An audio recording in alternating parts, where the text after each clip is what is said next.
Welcome to the Pete Torre Show, and today is episode 33. And in this program, we're going to close out the celebration of Women's Month. Our program is brought to you by the Health Channel and PS Business Parks. My very first guest is Virginia Jacko.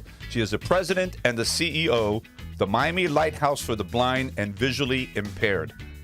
And my second guest is Lynette Brehm. She is the president of Don't Click Consulting. Something about my first guest here, Virginia. She is one of the most inspirational folks I have ever met in my life. She's going to share a personal story that will indeed touch you and make you really appreciate what it is that we have today. So let's listen to that talk. Right, everyone, it's my pleasure to bring on to the show Virginia Jacko. How are you doing today? Fabulous. It's always good when you're in Miami. Thank you so much for taking time. I know you're an extremely busy person doing so much, and we'll get into that conversation right now about the very inspiring story from your end that I want to share with the audience. You're part of our celebration of Women's Month, and we're honored. We're honored to have you on the program here, Virginia. Before we get started with some of the aspects of Miami Lighthouse for the Blind, can you tell us a little bit about yourself? And I'm really interested in your background as a Purdue Boilermaker. Yes, a Purdue Boilermaker in West Lafayette, Indiana. I had the privilege of working my way up through the business office. In the final 20 years of my career, I worked directly as the chief financial person for the president and provost of Purdue University. For example, having signature authority for each of them to sign grant proposals. I have read so many grant proposals, and here at Miami Lighthouse, our award rate is 85% because we've got a great team that helps me as we fundraise for our various programs, as we've grown significantly. But I often rely back on my years at Purdue University. Toward the end of my career, I had a secret. I learned that I was going to become totally blind. So what do we all do when we got a problem? We call our mother sometimes. And I said, Mother, I just got this diagnosis. I'm going to go totally blind. My mother, being a nurse, a rather stoic nurse, said, well, then I'm just going to pray that you do big things for the blind. I said, Mother, I don't even know any blind people. I don't even know what you're talking about. She said, I will pray and you will. Wow. You know, Virginia, that statement you just made there is I can't even follow that up, because to take such a momentous, very challenging turn in your life and taking that and then becoming an instrument for others, millions out there that are going through the same challenge. I cannot imagine what you must have gone through, but to have your mom give you that feedback and encourage you and inspire you tells me a lot about your mom being beyond special. I mean, she had that special thing inside of her that inspired her to share those words with you, and now you're doing the same thing as the CEO of Miami Lighthouse for the Blind, and that's an inspirational story that nobody can take that away from you. You are determined, you are passionate, and you have a conviction to do what you do, and you're walking, you're walking the talk. And that leads me to a question. In the business world and the philanthropic world, nonprofits, all organizations have an executive director or a CEO or someone that leads that group. What we want to talk about right at this very moment is other CEOs, that are blind. I mean, does that exist? Is it out there in the world? I mean, tell me a little bit about that. I haven't found another CEO who's blind. I'm certain there might be. There was a governor of a state that lost his eyesight and was serving as an elected official being blind. So there are other stories. We can go back to Helen Keller. But what often bothers me, especially as we talk about diversity, equity, and inclusion, I sometimes call it, a major company to talk to them about hiring our graduates of our job training program. And I might read on their website that they are focusing on hiring people with a disability. In fact, I was recently on a panel with a very, very large corporation in the financial business. And that person speaking said, because there's such a shortage in employees, we've started to hire people with a disability. We've hired people that are bipolar, people that have dyslexia. He never mentioned people with a vision impairment. That gentleman will be hearing from me with some suggestions. So in this program, I use a computer as well as any employee. I love it when, as a totally blind woman, I can say to my CFO, sir, you have an error on your balance sheet. I use a computer with screen reading software. And that is what we train people here. Anyone my age used WordStar, WordPerfect before we did point and click.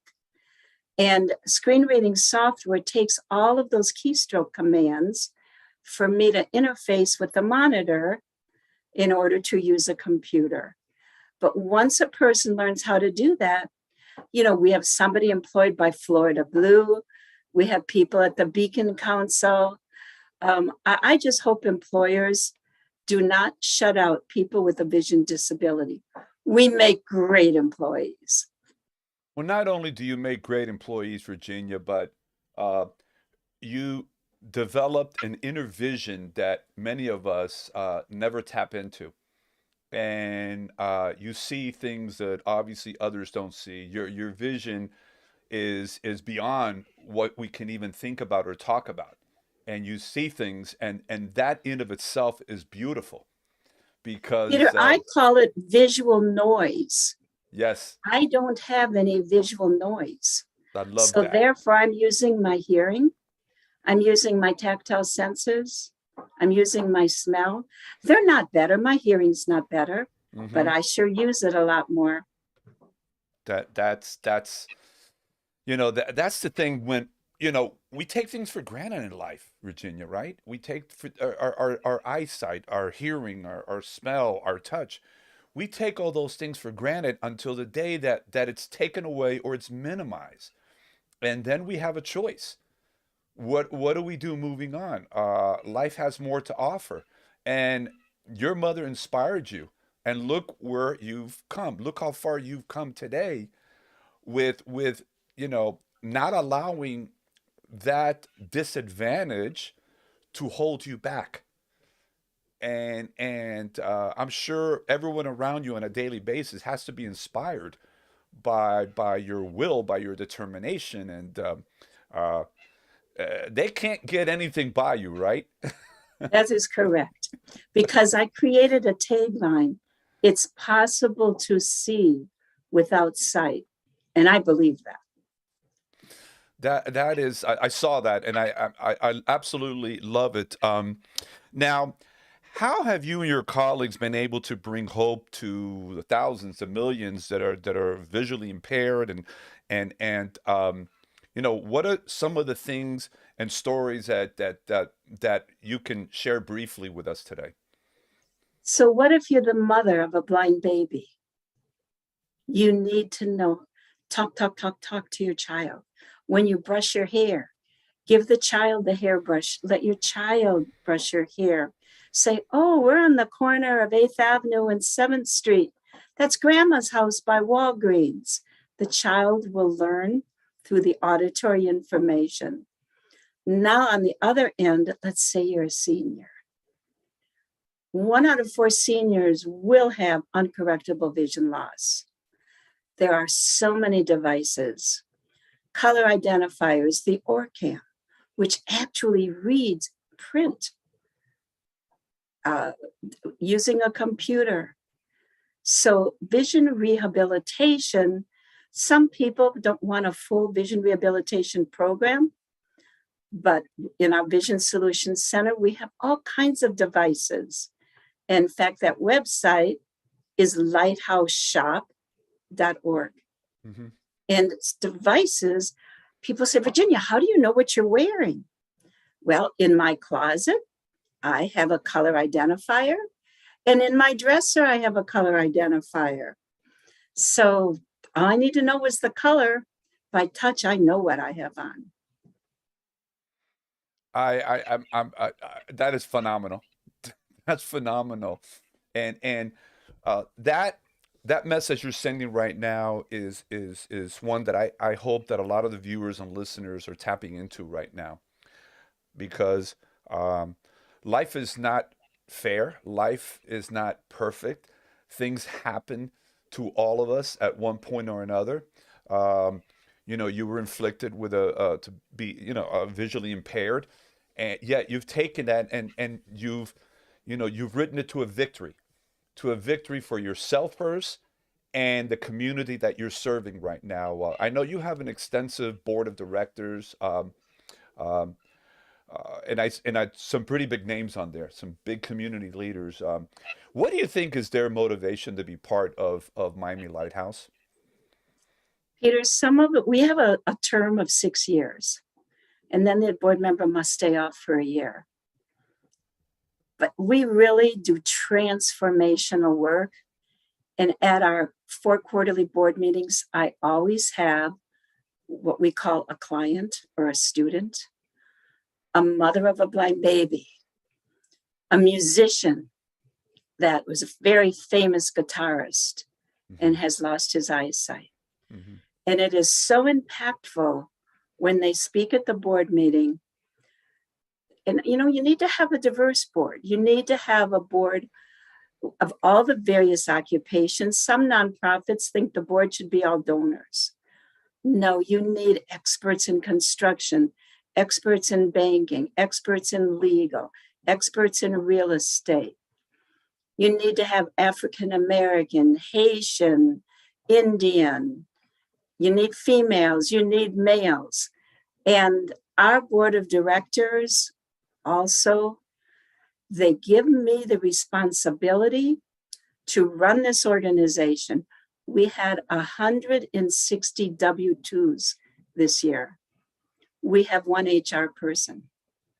We have 1 development person. It's a very slim operation, but the board is so proud that the National Evaluator of Nonprofits, Charity Navigator, for 13 years has ranked us among the top charities in the nation, the top 1%, based on financial strength, transparency, and the fact that only 15 cents of every dollar goes to administration, fundraising, marketing. 85 cents goes to our programs. And this year they created the beacons. And the beacons have to do with leadership and ability during to pivot, because we all have had to pivot during this pandemic. Yes. And we scored 100% in every category. And donors like that. They want to know that when their hard-earned money is being invested in a nonprofit, that the return on their investment is sometimes even greater than they might get in the market. Oh, without a doubt.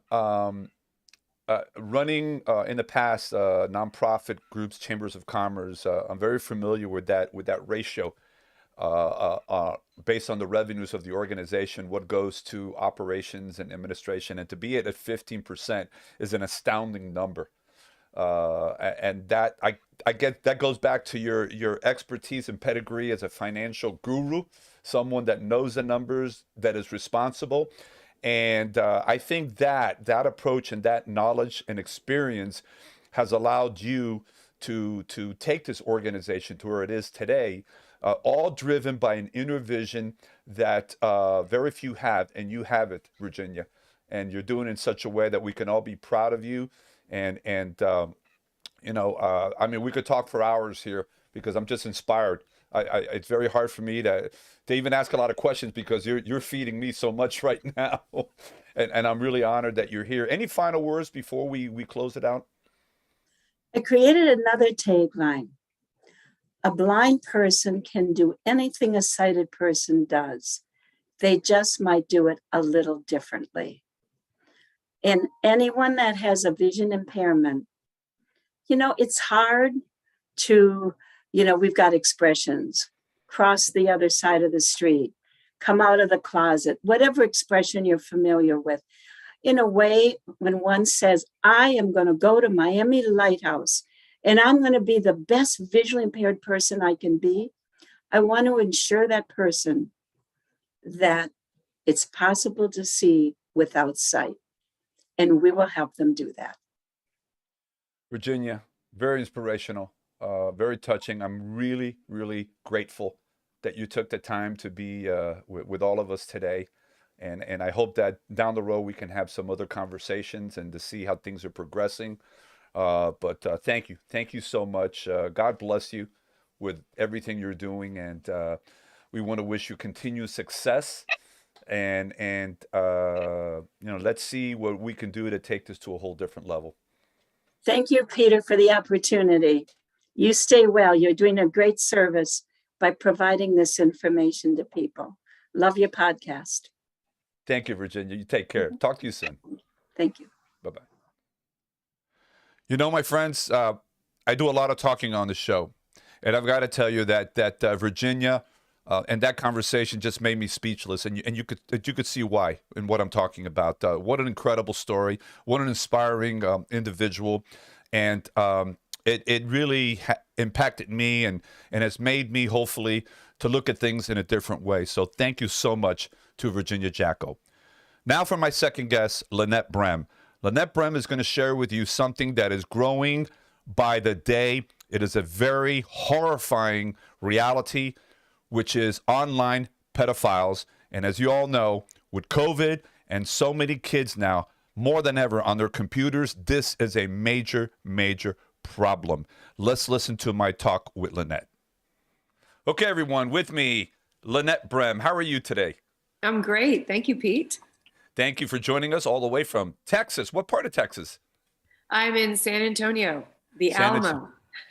I've heard that city is absolutely beautiful. I've seen some videos and heard from people. Are the rumors true? Oh, yeah, for sure. There's this river walk that's supposed to simulate like if you were in Europe, and it's beautiful. You can eat and drink and just have a great time. Good for you. Good for you. You've been there most of your life, or? Yes. Born and raised here, spent a little time in Nashville and a little bit of time in LA, but this is home for sure. Good for you. Good for you. Well, you are part of our celebration of Women's Month, and I thank you for accepting my invitation. Big shout out to your sister Marlene, who said you got to talk to Lynette. She's working on something incredibly important, vital to all of us, and this is the stuff that's going on online that is alarming, especially with the pedophiles and the things that are going on. Tell us a little bit about your organization, Don't Click. Yeah, so I started this organization. I'm a single mom, and I've always been very protective of my own child and what he sees and does online. But I started to work for a cybersecurity company, and it was there that I really saw firsthand the dark side of the internet. In this one particular case, a pedophile had gotten into a school system and was using the school cameras to watch the kids from his home. And that just told me I have to do something for parents, because if a pedophile could get into a school system, how much easier would it be for them to get into our own homes and our own devices? Sure. So I started my company to really empower parents to, first of all, understand about dangers online, that this is not something that's fly by night that's going away. It's there, and it's very robust, and it's very organized. But then to understand how to talk to their kids about these issues, because sometimes that can be the biggest struggle, is getting through to our own kiddos. It is, and with so many things going on, and we're distracted and we're busy. We're always on the go. It's not like it was, 30, 40 years ago, where we had a lot of time just to sit down with our kids, and now we're assuming that the world is safe, and if they go online, it's going to be great. You can take advantage of technology, but because of that, you have individuals like this, which I call discussing individuals, that are taking advantage and are out there as predators, and this is something that is just, it's booming in a very negative way. It's just really growing. Yeah, I think most parents don't realize how many predators, we've been trained really well as parents to stranger danger, to teach your kids, if you're at the park or if a car comes by and a stranger asks you to get inside the car or offers you a lollipop, we've all been taught really well about that. But the thing is that the reality is that more kids today are spending more time inside the house on a digital device, of whether it's a Game Boy or their own cell phones, or however they're surfing the internet, than they're spending at the park. And the FBI estimates there's over 750,000 online predators online at any given time. So that's right now, while we're having this conversation. That could be 1 a.m. And the thing is, what's misleading about that figure, Pete, is that represents the number of predators, but each one of them probably has 10 to 50, even as many as 100 different profiles that they are operating on different platforms like YouTube and Instagram and TikTok. And and those are just the lures that they're using to try and attract kids. And it's from my understanding, this is not, they don't just do this for kicks. I mean, there's actually a business. They're making money like the hackers do, online. That this is I say booming because it's exploding and this issue is getting worse by the day, but it's a booming industry as well, yes. Correct? Yes. The environment of the internet provides secrecy, so they can operate in without showing their true identity, because they can create a fake profile. It's all of my social media accounts that I created are kids of 12, 13, 14 years old. It's very simple. No one checks if you're really the person that you are. And so an online predator, someone that wants that has bad intentions, can do the same thing. And so they can operate with secrecy. If somebody does complain about their profile, they can take it down and just put up another one. It can be difficult for law enforcement to track. And they don't have to operate with caution. So while a predator that might be at a park has to kind of operate with caution because there might be other adults around, they don't want to sound the alarm that they have bad intentions with a particular child. Online, they can be very aggressive because they can ask for inappropriate pictures from the very beginning. They can send inappropriate pictures from the very beginning, because if something happens, they can just take that profile down and put another one up. Mm-hmm. This is happening with adults. Oh, yes. I'm sure you've experienced it. I've experienced it. It's happening with adults. Imagine the mind of a child that is innocent and they understand and are attracted to friendliness and warmth. They don't have that discernment yet to understand, wait a minute, this is a little fishy going on here. If you feed their innocence, it's where this thing just explodes. It's a great point that you bring up, because I have a lot of parents that will tell me, but I trust my kid, or they'll say in Spanish, tengo un buen hijo, I have a good kid, or, and they're not going to fall for something like that. The problem is that, yes, you might have a good kid, okay? But do you trust the internet? Do you trust the people that are out there trying to groom your children? And it's very systematic. So this grooming process, it's not haphazard. They know exactly what works. They share tips. And one of the things, Pete, that they look for, and this is really important for, your audience to understand, is that they'll go into chat rooms, they'll play video games, all under a fake profile. And what they'll do is they'll look for kids that are posting things about their day. Oh, I had a bad day today. My girlfriend broke up with me. Man, my parents don't understand me. Or I'm so depressed, or anything that's going to create an initiation point where that predator can then comment on it or say, oh, you're so beautiful. I don't know why your boyfriend would have broken up with you. And appeal to those emotions of the child, which, a teenager, the emotions are running high. and like any teenager, they really need that approval. They really, those words of affirmation, if they're not coming from parents, they're going to seek for it from anywhere, really, and sometimes from the wrong people. So, Don't Click is an organization that is in charge, in the front of the line, to work on the solutions. What are some of the things that you're working on and have worked on that are actually effective? Okay, great. So we offer programs for parents. Either a live talk will come to the school, and through the school system, we'll gather parents together. We'll do a series of educational talks geared around particular topics. It could be online predators. It could be a particular social media app. It could be mental health.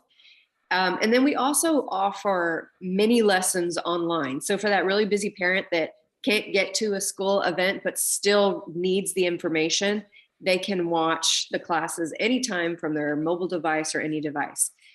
And parents, the feedback that we get from parents, first of all, is I had no idea. One parent told me, Lynette, I had no idea that drugs could be sold on Snapchat. I just thought my daughter was on there just talking and sending pictures. I had no idea that she was exposed to these kind of things. So that's shared with me. I encourage parents to set up their own social media accounts so they can see what their kids are doing. And so we offer this ongoing program. That's not just a one-time conversation with them, that over every single month, almost kind of like a book club where you get a new book every month, where we offer a new video and a new discussion forum. So parents, because you may not be dealing with something today, but a month from now, your kid may have been exposed to something and suddenly they're into a new game or a new app. And so we always have to stay educated about this issue as parents. I watched a movie the other day. I don't know why I watched it. After I saw it, I just wasted my time. It's called the Amityville Horror. It was 1979, and you look back and you can see, the great actors, but it was just the story was really weird. And there was this little girl that had this mysterious invisible friend called Jody, right? Okay. And she would tell parents, Jody didn't like that, and the mom says, what? Who's Jody? Where's Jody at? Right? So I'm just thinking right now that the kid will say, I have a new friend. His name is Tom or Mary, and they talk nice to me and all that. Is that a sign or a warning that maybe something's going on? And do parents,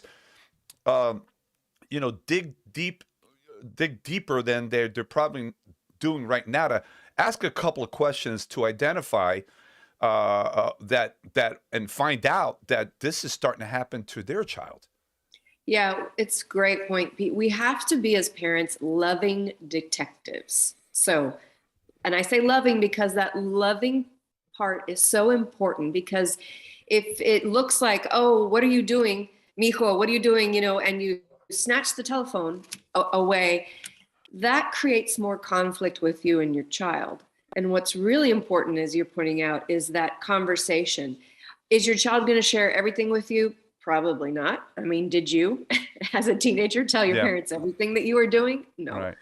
But being a loving detective, noticing, did they suddenly have a new friend? Are they always dimming their screen when you walk by or you come by? Are they being more secretive? Or maybe even they're kind of being more aggressive or angry and you don't seem to understand why. That could all be signs that something is happening in their online life that is impacting them in a negative way. And so it's really important to have open conversations with your kids on a daily, weekly basis. This is not a one and done conversation. And it might seem intrusive and your child might react to, Mom, I know those things, or Dad, come on, why are you being so protective? I'm going to be okay. Only so-and-so does that. I don't do that. Well, but you still have to be, persistently in their online life. We have parents today have to become so much more hands-on than they ever imagined. And it's tough, because we have busy lives and many households, both the mom and the dad are working full-time jobs and they're busy with that. And then the kids and then what they don't need is this kind of an issue coming up amongst everything going on there. So we got about a minute left, Lynette. And any final parting comments that you want to leave with the viewers, and then maybe a website or a phone number that they could call or find out more about the work that you do? Yes, absolutely. So my encouragement would be to remember to always be involved with your kids, to keep the conversation open. Remember, cell phones were not made with the safety of kids in mind. Car seats were made with the safety of kids in mind, but cell phones were made for adults originally. And we've given them to our kids younger and younger and younger. And so what that means is that you as the parent really have to be the watchdog. You have to be that loving detective. If you'd like to get a hold of some of our classes or be involved with our group, our parent group, you can go to learntoprotectkids.com. Learntoprotectkids.com. And there's at the top, it says lessons, and you can get access to our lessons. So Pete, I thank you so much for inviting me to be here today. No, thank you so much for sharing this very, very important information for the benefit of all of us. I mean, I have grandsons, so they're in that age right now where they are very vulnerable, and we have to stay on top of it there. So thank you so much for being with us. I really appreciate it. Thank you. Appreciate it. Bye-bye. All right, take care. Bye-bye. A big thank you to Lynette for sharing something that every single parent, grandparent needs to be very aware of and on top of, which is the very sad and disgusting online pedophiles that are roaming throughout the world. So thank you, Lynette, for doing what you do. I want to thank you for being with me on this program. Again, keep writing to me and sending me your comments. They're allowing me to continue to shape programming and content that is beneficial and important to you. Follow me on all my social media platforms, Facebook, LinkedIn, Instagram, and if you got a moment, I'm going to ask you to subscribe to my YouTube channel, Pete Della Torre. I want to wish you a fantastic week. Make it the best each and every day. Take care of yourself, and God bless.